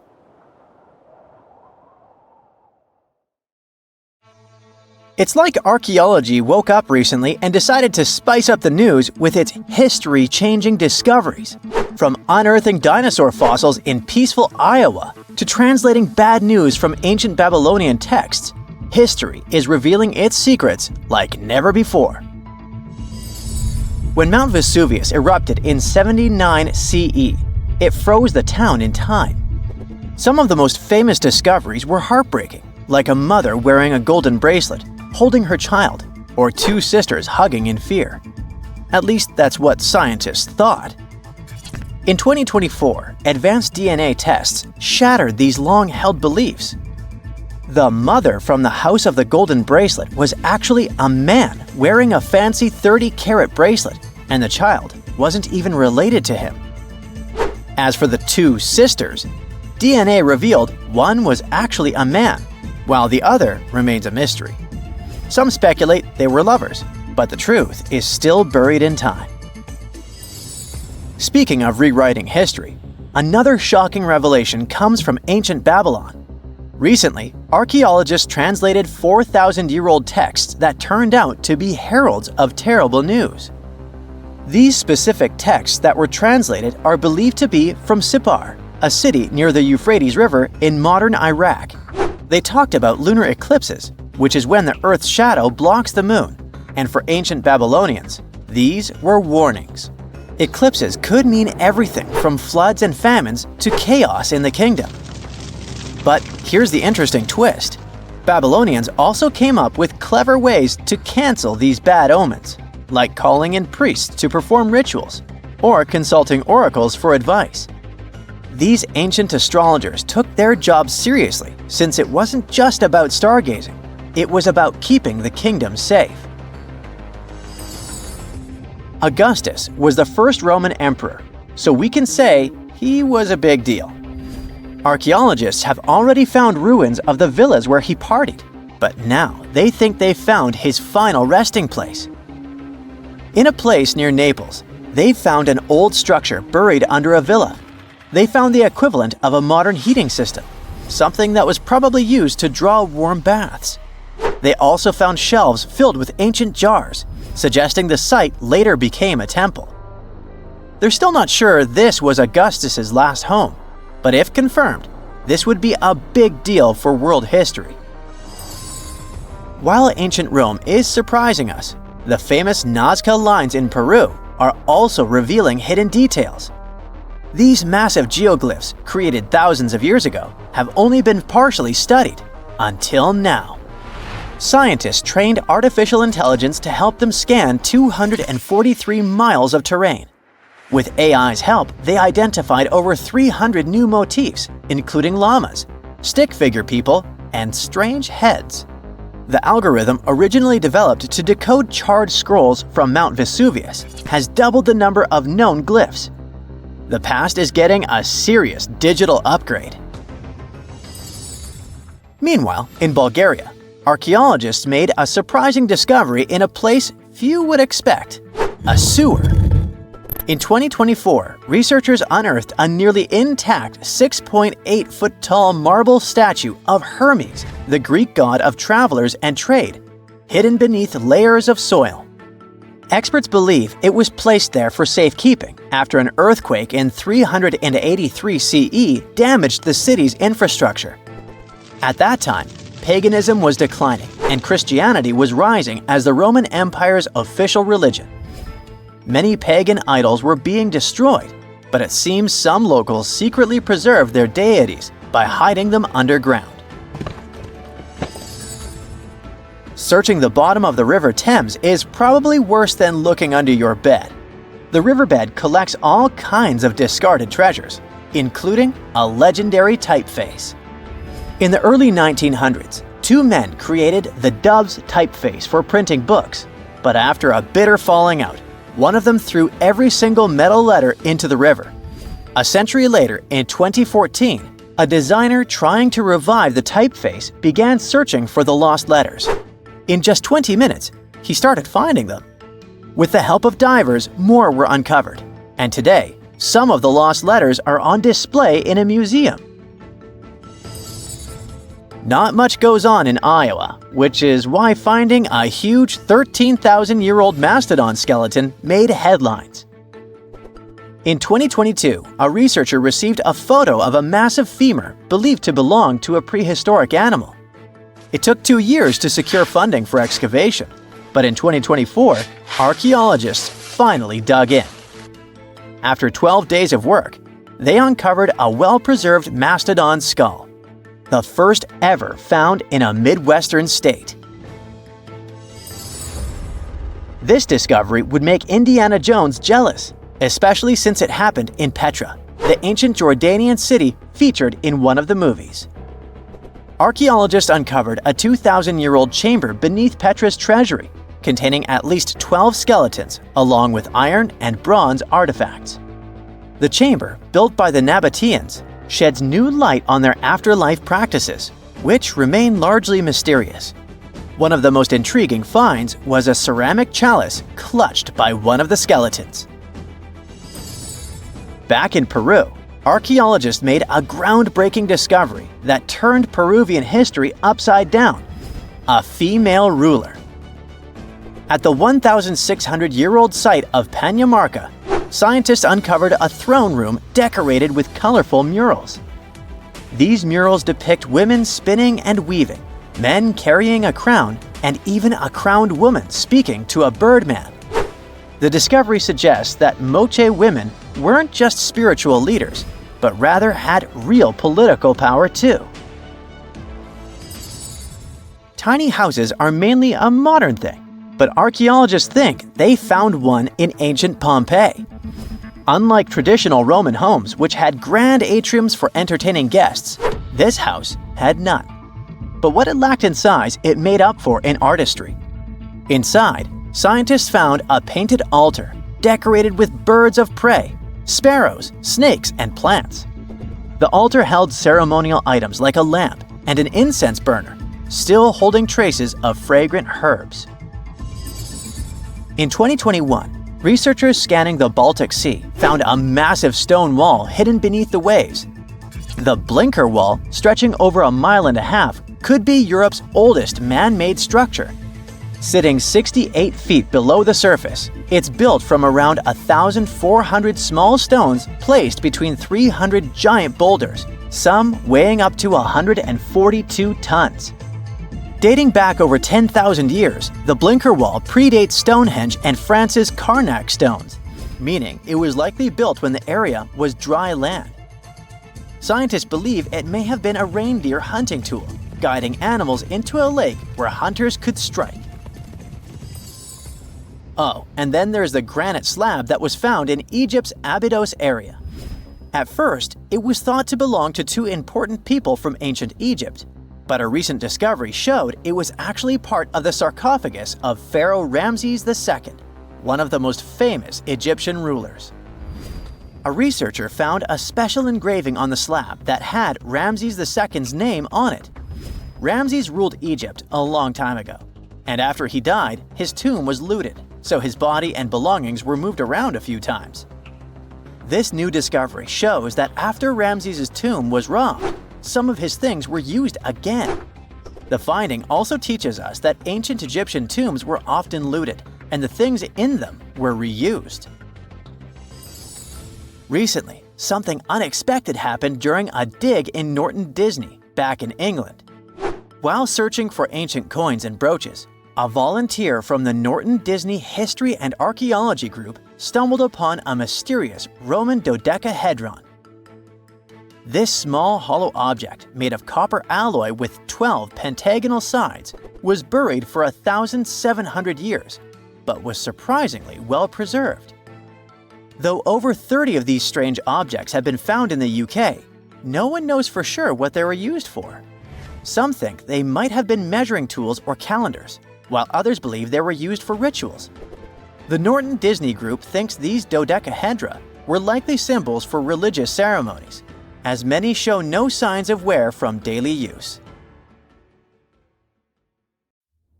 The Azores are 9 islands in the Atlantic Ocean, sitting about a third of the way from Europe to North America. A history textbook will tell you that the Portuguese explorers discovered this beautiful archipelago in the 15th century. Until then, they were uninhabited. The islands still belong to Portugal, so there seems to be no controversy or mystery here, except for the fact that some researchers think the Azores were home to an ancient civilization from thousands of years ago. Others support the idea that the famous Atlantis itself was here. In 2010, archaeologists announced that they found some structures on the islands which looked like they were from the Stone Age. If that's true, it would mean that there was a civilization back then which was advanced enough to travel this far and settle on the remote islands. A special scientific commission studied the matter and concluded that those structures were natural rock formations or had a more modern origin. So the first settlers were supposed to have been the Portuguese. It didn't stop some enthusiastic scientists from further research. They analyzed the DNA of mice from the Azores and found that it had the same genetic characteristics as house mice from Northern Europe. The little rodents couldn't have sailed this far without humans, so it looks like the first people had arrived at the Azores before the Portuguese, and the plot thickens. Dr. Felix Rodriguez, who works at the University of the Azores, is determined to find out exactly when it happened. He's studying the megalithic structures found in the Azores. Similar structures found in Western Europe and the Mediterranean date back to the Neolithic age. According to Dr. Rodriguez, the oldest findings are from 4,200 years ago. It's not clear when civilizations left them. The professor identified 7 megalithic structures in one complex as dolmens for the deceased. The cavities are all cylindrical in shape and definitely don't look like a natural formation. The material from the cavities turned out to be at least 2,500 years old. There are also some pieces of ceramics that seem to be even older. It looks like the rocks in the area had been lifted. You can see it by the small waves left by lava. It's thick and sticky, so it can't leave vertical marks. Someone must have moved the rock from its horizontal position. Another interesting finding is some stone anchors with holes found by the sea. Similar ones were used in the Mediterranean and on the Atlantic coast of Europe, dating back to 1000 and 2000 BCE. The 15th century Portuguese were advanced sailors and never used stone anchors, only metal ones. The scientists also managed to find a structure built right in the volcanic top. It looks somewhat similar to the ones built in the Mediterranean that are at least 2,000 years old. These structures are called columbariums and were used to store the ashes of the deceased. They also found something resembling an oven next to it, so they could be a part of one complex. There's also a basin in the middle, and it's not the only one on the island. It looks like they had a special meaning to their builders. There are channels around the construction. They connect the four basins, and the sun lights each of them at different times of the year. It was all carefully planned, as they were lit the brightest during winter and summer solstices and autumn and spring equinoxes. The water passed through all the basins and went directly into the sea. It could have been a purifying ritual. Now, some people are skeptical about the findings and believe they're all parts of a fortress from the 16th century. Professor Rodriguez is determined to prove it's all much older. There must have been some ancient civilization here that could have left because of the volcanoes that go crazy every 50 years. Antonieta Costa, a postdoctoral student at the University of Porto in Portugal, is also sure that the first people came to the Azores in prehistoric times. She has studied standing stones with small openings, explained as cuts for quarrying the stones. Costa believes they are part of a calendar system. She noticed that none of the slits in the rocks were aligned with the cardinal east direction. The slits closest to it are smaller than the ones facing other directions, so it can't be just a coincidence. It also looks like the slits are aligned with the solstices, and that's what makes Costa think it could be a calendar. She also thinks the inscriptions left on slabs of bedrock on the islands are much like those maps that were left on the rocks during the Stone Age in mainland Europe. Another interesting theory about the Azores is that it could have been the location of the famous Atlantis, which was lost under the sea. Since the Azores archipelago is in the middle of an ocean, it could technically be a perfect place for that. A 20th century scholar quoted Plato to prove this theory was right. The Greek philosopher suggested that Atlantis was in between the continents. The coins and sculptures supposedly found in the Azores when the Portuguese just arrived also point that there was someone else present there. And way more recently, in 2013, a sailor found a huge structure looking like a pyramid off the Azores coast. It was most likely a large submarine volcano, but it's much cooler to think it was some big deal in Atlantis, right? Peru has its own mystery. Amid the desert, you can find some eerie marks called the Nazca lines. They're known as geoglyphs and were created more than 2,000 years ago by the people of the Nazca culture. Thanks to a dry climate and strong winds in the desert, most of the Nazca lines have reached our day. To create them, Nazca people removed the top layer of the pebbles and revealed the soil beneath the ground. The color of the soil changes from reddish-brown to yellowish-gray, so the lines always look different. Most of the geoglyphs depict plants and animals. You can clearly see a monkey, a whale, a condor, a hummingbird, a spider, various flowers, trees, and other plants. There are also some geometric shapes, such as triangles, trapezoids, and spirals. Since they were discovered in the 1920s, scientists have offered different explanations for the lines. Some say that in Nazca culture, people ascribe special significance to these motifs, so they probably created these shapes for deities in the sky to see. Others believe they were a sort of astronomical calendar, and animal sketches were modeled after groups of stars. This theory was proved wrong, so the purpose of the lines remains a mystery. Another place that leaves many questions is Nemrut Mountain in Turkey. This mountain has a complex of monuments with temples and tombs. It was built by the Kingdom of Commagene, which ruled here around the 1st century BCE. There are statues of King Antiochus, 2 lions, 2 eagles, Zeus, Hercules, and Apollo. Archaeologists found the ruins of this complex at the end of the 19th century. They thought it had been built by the Assyrians. Then, some of the most famous scientists of the time came here and found an inscription in Greek. It had details about the sculptures and the names of important members of the Commagene royal family. It looked like it had been put there for future visitors. The scientists established that the statues used to be full-size figures. Changes in temperature, strong winds, snow, and the bright sun didn't leave them a chance to last in all their original glory. Plus, the complex is in an earthquake zone, so all you can see now is mostly the heads of the statues. They look incredibly complex and large for their time. The biggest question is, how did the people who lived thousands of years ago manage to create such huge sculptures on top of the mountain? It's obvious that they worked on shaping the limestone blocks up there and not on the ground. So, stay tuned. We'll keep an eye on this. Scientists just uncovered what's basically Earth's own version of a dinosaur fossil hidden deep under the ocean near Easter Island.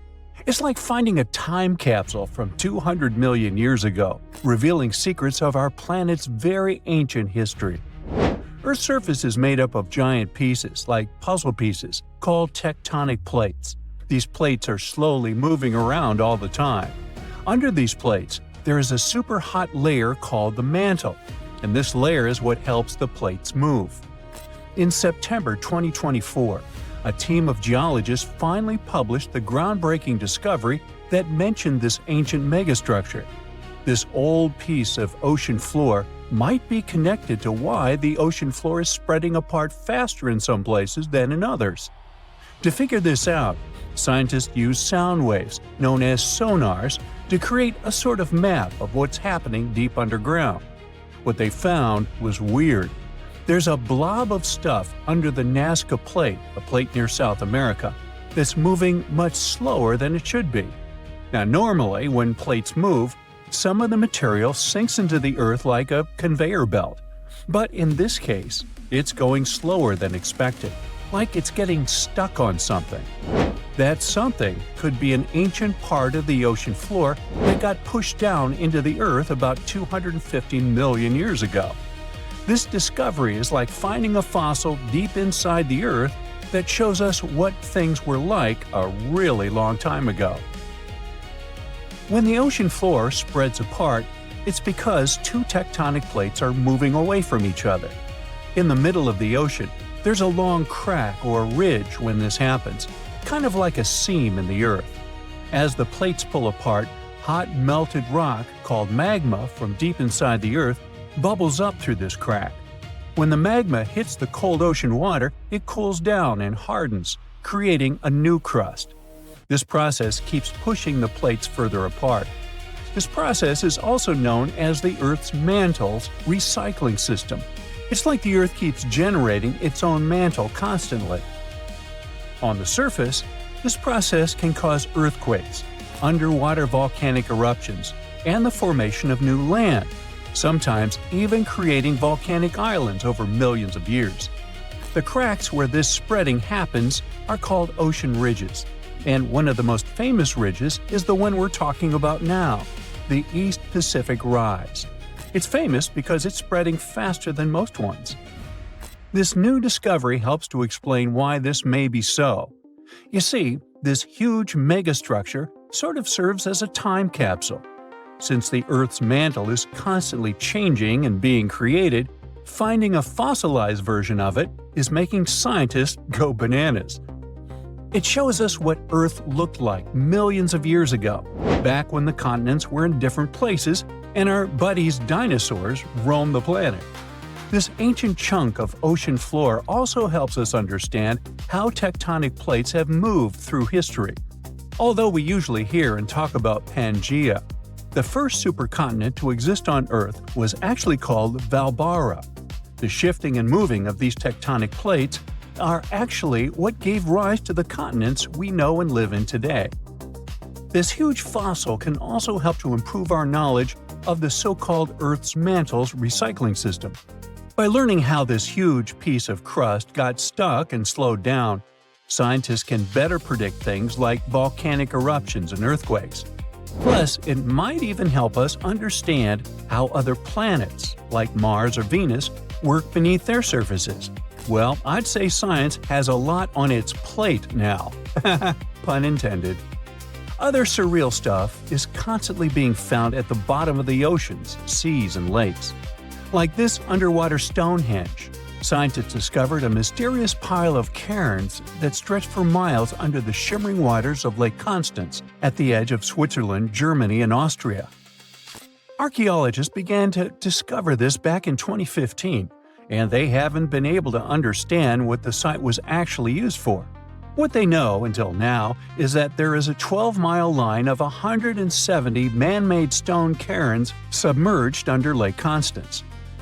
Scientists say this was most likely the work of several villages, and that the cairn site was probably used for some collective purpose. The formations are huge, some of them are several dozen feet wide, and they can build up to 6 feet. The site probably dates back to 5,500 years ago. Now, it's no coincidence that scientists are calling this site the underwater Stonehenge, though. Both sites are believed to have been built around the same period of time. You see, Stonehenge dates back to around 3100 BCE. And also, both sites carry the distinct characteristics of stone monuments built in a circular format. Let's say they're like cousins.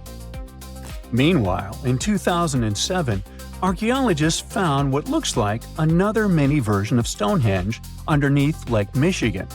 It's about 40 feet underwater, and this circle of stones is believed to have been created by indigenous people.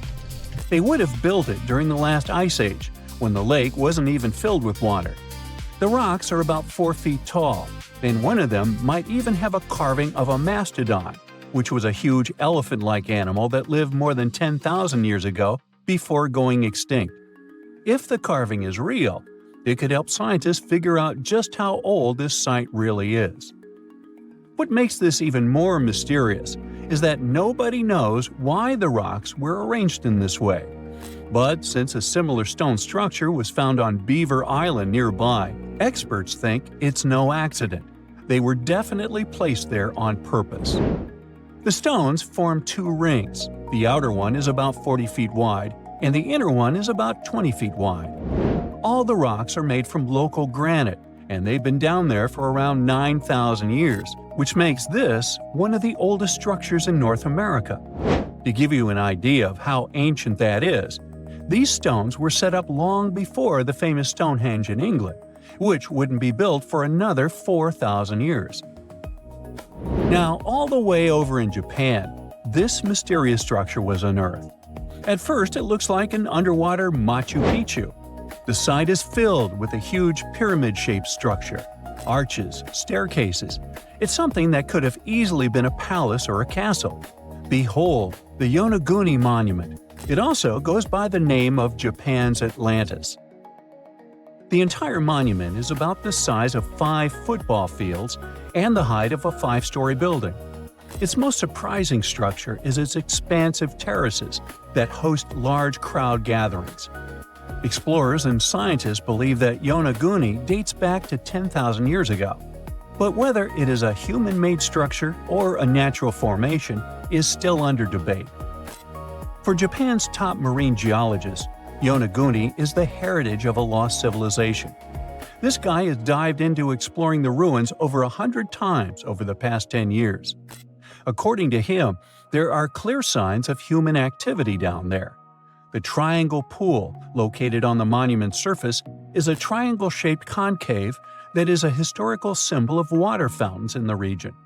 There's also a giant turtle carved on the eastern side of the structure, which has an important cultural meaning.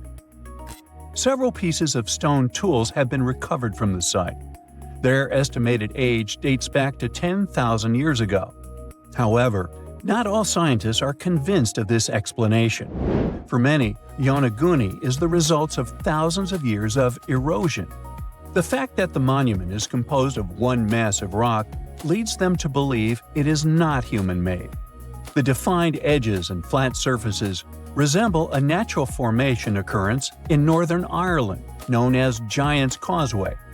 A series of interlocking basalt columns look like the ruins of a palace, but they were the result of volcanic activity in the region. Doggerland? No, it's not a country of dogs, as you probably first thought. It's a land the size of Great Britain in the north of Europe. But don't bother trying to find it on the map of the old continent. Your search will come back empty. Doggerland hasn't existed for thousands of years. But where was it exactly? And did humans live here? Scientists are doing their best to answer these questions. Let's start with the name. In the 1990s, a British archaeologist named the area Doggerland after Dogger Bank, a sandbank some 60 miles off the east coast of England. The word probably comes from Dutch. It was used for a fishing boat with 2 masts. Makes sense, since today, the North Sea is a rich fishing area. But thousands of years ago, people living here had a different diet. Some 12,000 years ago, the last major ice age was slowly reaching its end. Doggerland didn't feature seawater, but marshlands, lagoons, forests, and gently sloping hills. At that time, Britain and Ireland weren't islands. They sat deep inland. You could set off in Denmark and walk all the way to the north of Scotland. There was a system of rivers that emptied themselves in the North Sea. Back then, it was more of a channel that separated Doggerland from Norway. The rivers were different too. The Thames flowed into the Rhine. The ancient river they formed flowed into the place of today's English Channel and emptied itself into the Atlantic Ocean. Doggerland even featured a lake. There were some glaciers as well, but the land was still inhabitable. So who lived there? There were communities of hunter-gatherers from the Middle Stone Age. This was the time of human history when our ancestors mastered chipped stone tools. They used these stones with sharp edges for spears and arrowheads. This came in handy at Doggerland, which was the richest hunting area in all of Europe. It could have easily been the most populated region in the northwestern part of the continent. The hunters' prey likely consisted of reindeer, mammoths, oxen, wild pigs, brown bears, wolves, and many other species. In short, nobody went hungry here. Meat wasn't the only thing on the menu. Ancient residents of Doggerland collected hazelnuts and berries. They lived in wooden huts. They built them close to rivers, and they even constructed their settlements on hills. Remember Dogger Bank? It now sits underwater, but it used to be a mountainous region. Doggerland must have been prime real estate in prehistoric times. Its total surface area was over 18,000 miles, but things were about to go under, literally. The last ice age was ending. All the water trapped in glaciers and ice sheets started to melt. You experience this process firsthand every time you order a cold drink. Even if you drink it bottoms up, after a while, the glass is full again. Why? Because the ice cubes have melted. Think of Doggerland as that glass. The sea levels started rising quickly. Every century, the sea flooded from 3 to 6 feet of dry land. Just imagine what this would mean today. Miami's elevation is just over 6 feet. The city would be flooded in less than 100 years. But there was one event that speeded things up. The Storegga Slides were a series of submarine landslides in the Norwegian Sea thousands of years ago. And what happens when huge chunks of Earth shift suddenly underwater? Gigantic waves. You probably know what a tsunami is. Doggerland was likely pounded by several of them. They were so powerful that researchers believe they washed away Great Britain's land bridge to the rest of the continent. All that was left of Doggerland was an island the size of Wales. Scientists estimate that the waves of this ancient tsunami were at least 40 feet high. Some 6,000 years ago, Doggerlanders were on the move. They were migrating to higher grounds, England and the Netherlands in their case. The ironic part is that when we literally translate the name of the country of Netherlands into English, we get lower lands. But thousands of years ago, this was higher ground for hunter-gatherers escaping the flood. Once it was all over, the continent of Europe got the shape we easily recognize today. But Doggerland was nowhere to be seen. It's been sitting under the waves of the North Sea for 8,200 years. Does the idea of Doggerland remind you of a more famous case of a submerged land? The lost city of Atlantis comes straight to mind. But there is an important difference. Atlantis is only a legend. Everything we know about it comes from the writings of the Greek philosopher Plato. Scientists have been searching for Atlantis for a long time. And, up to this day, they can't even agree where exactly it was. Theories range from the Mediterranean to even Antarctica. Doggerland is not a myth. Everything science knows about this lost land comes from hard evidence. In 1931, a fishing boat was doing its thing off the coast of Norfolk in England. At the time, the crew would drag a net along the sea floor, sweeping everything in its path. And they caught something more than fish. It was peat, like the stuff we find in Alaska and in Ireland. But what was it doing at the bottom of the North Sea? It didn't belong there because seawater destroys peat. There was only one possible explanation. The area must have been dry land at some point in history. The final proof was that the peat contained a harpoon spear point, a sure sign of human activity. The idea wasn't new, though. Since the Middle Ages, there has been talk of submerged land with underwater forests. In 1913, a British geologist came forward with the idea of an undersea world in this part of Europe. Scientific evidence kept piling up. Local fishermen started pulling out human-made tools and animal bones. Researchers dated them to be around 9,000 years old. But the deep, murky waters of the North Sea made it impossible to send down divers. One archaeologist noted that they knew more about the surface of the moon than what lay at the bottom of this relatively shallow sea. The discovery of oil in the area in the 1960s was a real game changer. Companies from the industry provided seismic survey data to scientists. This helped them piece together the full image of what Doggerland used to look like.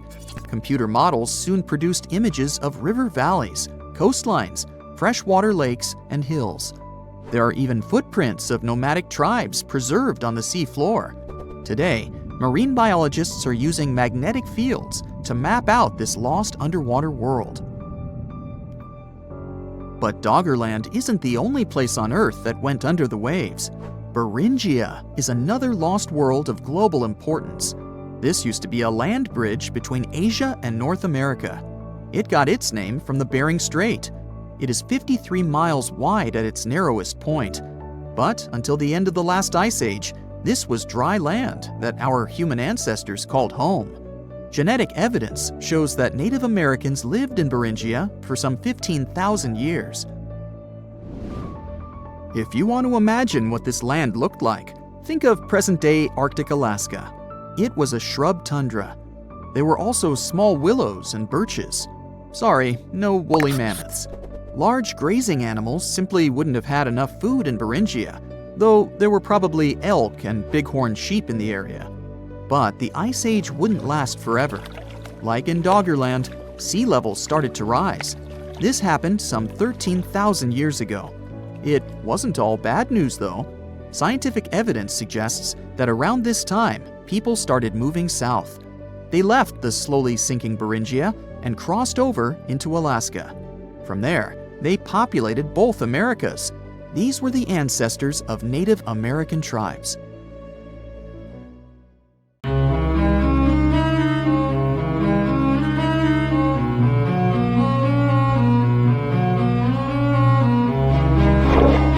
Question for you. Do you think Atlantis could be real? It remains as one of history's greatest mysteries. The legend began with Plato all the way back in ancient Greece. The tale of a civilization that formed and prospered before our own. Atlantis was supposedly a highly technological society, much like the Mayans. But, as the legend says, due to the people's greed, they were punished by a flood that destroyed and submerged their cities. Different theories try to guess Atlantis' location. Some say it was in the Mediterranean Sea. Some say it's beneath the Bermuda Triangle. But, as science has shown us, Atlantis may be only an allegory for humankind. Today, you'll discover several amazing underwater cities that you have never heard of. They existed indeed and are not just a myth. We're taking you on an excursion to the underwater city of Baia, which is on the coast of Italy. Known as the Las Vegas of the Roman Empire, Baia was a resort city. The Roman elite traveled there for recreation. Imagine an open-air spa. That was Baia. You can visit the submerged town by scuba diving and get close to that perfectly preserved, magnificent Roman sculpture, a true underwater wonder. You can spot the crumbled temples and buildings through glass-bottom boats. This is a moss-covered museum in Claudio's Nymphaeum. To your left, you can see a collection of classical Greek statues. Swimming down the Via Herculeana, you'll arrive at Villa Aprotio.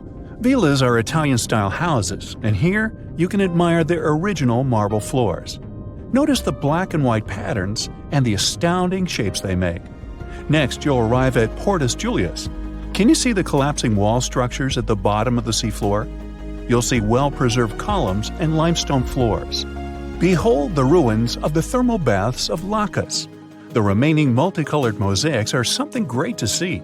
You'll see their orange, blue, and green tiles if you get close enough. At Pisoni's Villa Pila, you'll see 25 preserved Roman pillars. Notice the arches, the frescoes nearby, and the magnitude of this well-kept treasure. The city was located over natural volcanic vents, so there were hot springs to be used at will. People went there looking to have an excellent time. And when I say people, I mean some of the great Roman emperors we learn about in school: Nero, Cicero, Caesar. But around the 8th century, the city was sacked and the luxurious town was abandoned. Slowly, the water level rose and the city started to drown. You are on a summer vacation off the coast of Greece, 4 hours outside of Athens, in the Peloponnese Peninsula on Pavlo Petri. You dust off your snorkel and head for a free dive on a bright sunny day. Sometime into the dive, you start noticing patterns on the seabed. 13 feet below the surface, the outline of familiar objects starts to appear, one by one. As you continue swimming, what looks like the outline of an entire city emerges before your eyes. You wonder, how could water have taken the whole city? Rocks are perfectly aligned into what appears to be the foundation of a building. Nicholas Fleming, a British oceanographer on vacation in Greece, was the person that discovered Pavlo Petri. He was documenting the seafloor artifacts. The team found the site filled with pots, storage vessels, and tools. A quern stone, for instance, is a tool used for grinding grains and turning them into flour. Multiple amphoras, which were found then, indicate that this settlement dated back to the Bronze Age, 5,500 years ago, when people started living in towns. The settlement is believed to have lasted for over 2,400 years. Pavlo Petri is considered today the oldest submerged town yet found, and it's impressive that it wasn't a simple village. It was a vibrant port city with stone-built buildings, a marketplace, streets, and even squares. Let's continue our exploration and find secrets in other underwater cities. You are diving off the coast of the Ryukyu Islands. Pacific waters are far from smooth. There's a strong current pulling you into the deep sea. Suddenly, you see a huge structure thanks to the sunlight shining down on the seabed. At first, it looks like Machu Picchu's ruins across the globe in Peru. As you approach it, you slowly figure out its form. A pyramid-shaped structure, arches, staircases. It's something that could have easily been a palace or castle. Could this also be a sign of human activity? What you just saw is known today as the Yanaguni Monument. It also goes by the name of Japan's Atlantis. The entire monument is about the size of 5 football fields and the height of a 5-story building. Its most surprising feature is its expansive terraces that host large crowd gatherings. Explorers and scientists believe that Yanaguni dates back to 10,000 years ago. But whether it is a man-made structure or a natural formation is still under debate. For Japan's top marine geologist, Professor Masaki Kimura, Yanaguni is the heritage of a lost civilization. Kimura has dived into exploring the ruins over 100 times over the past 10 years. According to him, there are clear signs of human activity down there. The triangle pool, located on the monument's surface, is a triangle-shaped concave that is a historical symbol of water fountains in the region. There is also a giant turtle carved on the eastern side of the structure. And according to Kimura, turtles have an important cultural meaning.